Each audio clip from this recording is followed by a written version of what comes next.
Now, campaigners from the Republic Group staged a protest at the gates of Buckingham Palace today, hanging a polling station sign across the gates as they demand an elected head of state.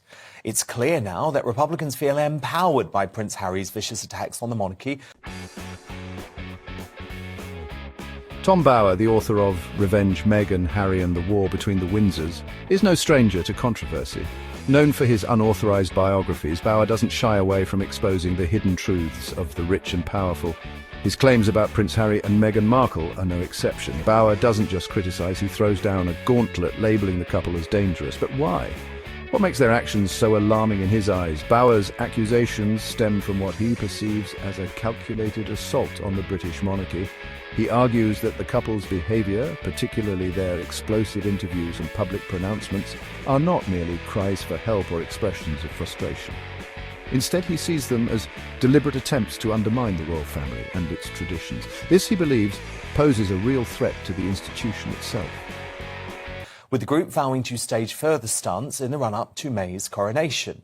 However, it may be that King Charles's coronation is spoilt by those closer to home, with no firm answers from the palace on whether the Sussexes will be allowed to attend the national celebration following bombshell accusations against the monarchy. The palace's dignified silence now has media tongues wagging with speculation as to whether or not the couple, or perhaps a solo Prince Harry, will choose to or even be allowed to attend the celebrations. Well, joining me now is the esteemed royal biographer, author of Revenge, Meghan, Harry and the War Between the Windsors, Tom Bower. So, Tom, that war continues, of course, but there's still no answers as to whether the palace is going to take an aggressive stance or continue to appease the Sussexes. Well, I think it's even worse than that. Good evening, Dan. I think it's even worse than that because I think King Charles is showing the very weakness that I always feared. Because I think the British public want a line drawn under this whole saga. They want these dangerous people from Montecito to be silenced. And it's not only the Sussexes which are jeopardizing the coronation, it's Prince Andrew as well now, who seeks to resuscitate his reputation.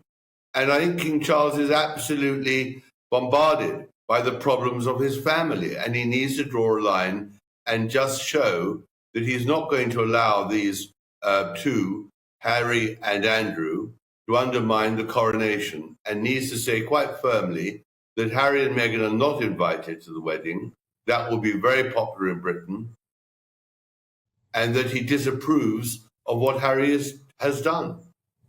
Whereas, Tom, it seems like he's trying to take a more middle ground approach, which is invite Harry and Meghan and Prince Andrew to the coronation, but ban them from the balcony appearance, which will be for working members of the royal family.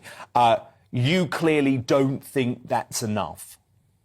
Bower's book delves into the intricacies of Harry and Meghan's relationship with the royal family, painting a picture of a couple at odds with the constraints of royal life. He suggests that their decision to step back from royal duties, dubbed Megxit, was not simply about seeking privacy as they initially claimed. Instead, he argues, it was a strategic move to gain greater freedom and control over their own narrative. Bower's claims have sent shockwaves through the British media and beyond, sparking intense debate about the role of the monarchy in the 21st century. His book offers a scathing critique of Harry and Meghan, portraying them as ambitious, manipulative, and ultimately dangerous to the very institution they were born into.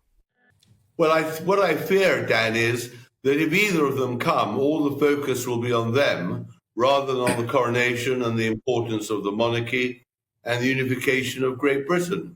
And he needs to get rid of them now. He should stop Andrew's campaign to rehabilitate himself dead, and he should tell Harry and Meghan they are not invited. What is really interesting is that over the last couple of days, clearly the Meghan and Harry publicity machine is getting agitated that we're not talking enough about them, that somehow their onslaught has not really scored the points they'd hoped here. And that, first of all, is the article in today's Telegraph that somehow Meghan has decided to remain silent because she has nothing to do with Harry's book, which is patently ridiculous. And this interview in Vanity Fair with the director and producer of the Netflix series, Liz Garbus, that somehow because the palace decided not to respond to their request. Well, indeed. So Tom, let's come to both of them separately, because I'm absolutely fascinated to know what you think about this briefing to the Daily Telegraph. Let me just put up on screen the quote that was briefed to the newspaper, because it was very, very telling to me. So they said, is this the way she, as in Meghan, would have approached things? Possibly not, but she will always back him and would never have got involved in promoting such a personal project. This was about his own life, his own journey and his own perspectives. And Tom, my reading of that is that was a deliberate briefing on behalf of Meghan herself, and for the first time, throwing her husband under the bus. So it felt significant to me because, of course, this is the Daily Telegraph, one of the few newspapers in the UK, Tom, that the Sussexes do have a working relationship with, and they haven't denied that briefing. At the heart of Bauer's accusations lies the belief that Harry and Meghan betrayed the trust of the royal family and the British public. He argues that their agreement to step back from royal duties, the so-called Megxit deal, was made in bad faith. While the couple pledged to live a quieter life away from the glare of the media spotlight, Bauer contends that they never intended to relinquish their royal platform. Instead, he claims they sought to have their cake and eat it too. They wanted the freedom to pursue their own ventures and speak out on issues close to their hearts, while simultaneously retaining the prestige and privileges of their royal titles. This, according to Bauer, is where the betrayal lies. They promised one thing and did another, all the while capitalizing on their royal connections for personal gain. Bauer points to the couple's numerous media appearances, including their explosive interview with Oprah Winfrey and Harry's tell-all memoir, Spare, as evidence of their desire for publicity. Well, I think what they're doing myself is that Meghan is setting up her own stall to fire the next salvo. She wanted, and I think their publicist wanted, this to be Harry's story. But of course it wasn't. There was so much in the book that came from her mouth and her ideas, whether it is about that she never Googled Harry before she met him, and the whole description of what happened at the Portland hospital when Archie was born. Both are completely fictitious. I don't believe for a moment that Meghan wasn't part of the whole campaign, and I think what they're really doing is saving her for the next stage. And they don't want to sort of... So you think they're still totally unified, Harry and Meghan? Yeah, I do. And then, as you mentioned, the director of the Netflix reality show that the Sussexes did, Liz Garbus, has lashed out at Buckingham Palace, accusing them of trying to discredit her project. So she disputes claims from the palace that her team did not reach out to the royal family for comment and insisted they were approached. The palace, meanwhile, maintained they were only ever contacted by a third-party production company. But what was this about, Tom? Because, as you say, it's a continuation of the PR war, isn't it? He argues that these public pronouncements, often critical of the royal family, directly contradict their pledge to live a more private life. For Bauer, these actions are not about transparency or accountability, but rather about self-promotion and a cynical attempt to control the narrative. Bauer's accusations of betrayal cut deep, particularly in light of the Queen's efforts to accommodate Harry and Meghan's desire for a different kind of royal life. He suggests that the couple's actions have undermined the Queen's trust and damaged the reputation of the monarchy. For Bauer, the Sussexes' betrayal is not just a personal matter, but a national scandal that has shaken the very foundations of the British monarchy. Well, it's also, I suppose, that producer Garbus and director is horrified that she's no longer being discussed. I mean, no doubt the Netflix series was a great success in viewer numbers, a huge success according to Netflix. But actually, when she says that her series was critical thinking, that is ridiculous. There was no criticism and there was no thinking. It was just sheer propaganda, which Joseph Goebbels, the Nazi propagandist, would look at with awe. I mean, just take the racism thing. She says that she held up the monarchy to criticism. She didn't. All she did was she trashed it, with two patsies who absolutely had no thought whatsoever of the truth. They just spewed out their venom and didn't consider this very, very hilarious contradiction that Harry, in his own interviews to promote his book, said that the royal family is not racist. Not only that, he said that he and Meghan love Lady Susan Hussey, this arch-villain of racism.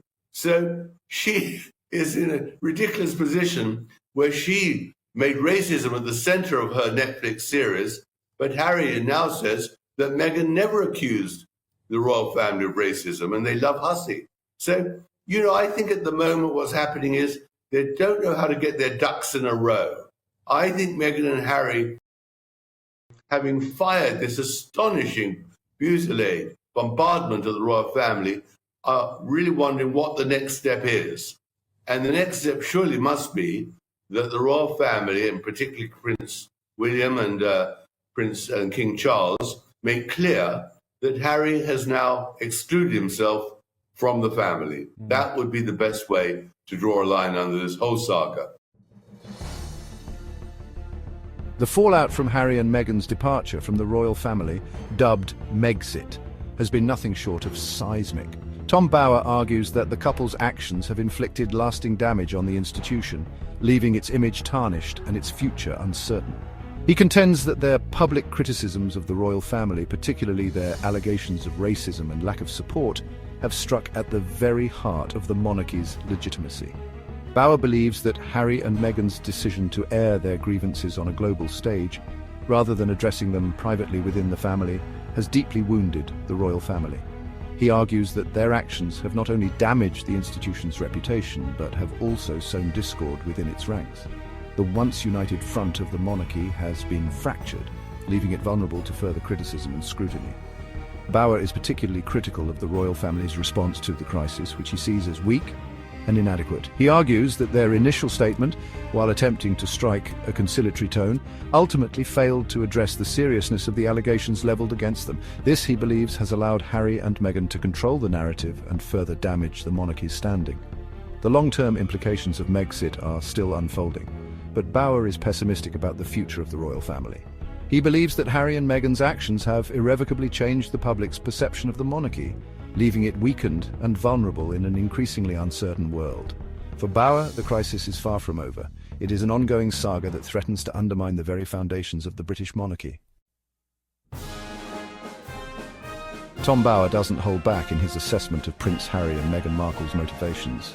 He paints a picture of a couple driven by narcissism and an insatiable thirst for fame. He argues that their every move is calculated to enhance their own brand and further their own ambitions, even at the expense of their family and their country. Bower suggests that Meghan, in particular, entered the royal family with a predetermined agenda. He claims that her acting career had instilled in her a desire for stardom and a belief that she could modernize the monarchy in her own image. However, when she encountered resistance to her vision, Bower argues that she turned on the institution, using her platform to publicly criticize it and its traditions. Bower's portrayal of Harry is more sympathetic but no less damning. He suggests that the prince, still grieving the loss of his mother and struggling to find his place within the royal family, was swept up by Meghan's charisma and ambition. Blinded by love and a desire to protect his wife, Bower argues that Harry allowed himself to be drawn into her orbit, ultimately turning his back on his family and his duty. The consequences of Harry and Meghan's actions, according to Bower, are far-reaching. He believes that they have not only tarnished the legacy of the royal family, but have also set a dangerous precedent for future generations. By putting their own needs and desires above all else, Bower argues that Harry and Meghan have undermined the very principles of duty and service that have underpinned the monarchy for centuries.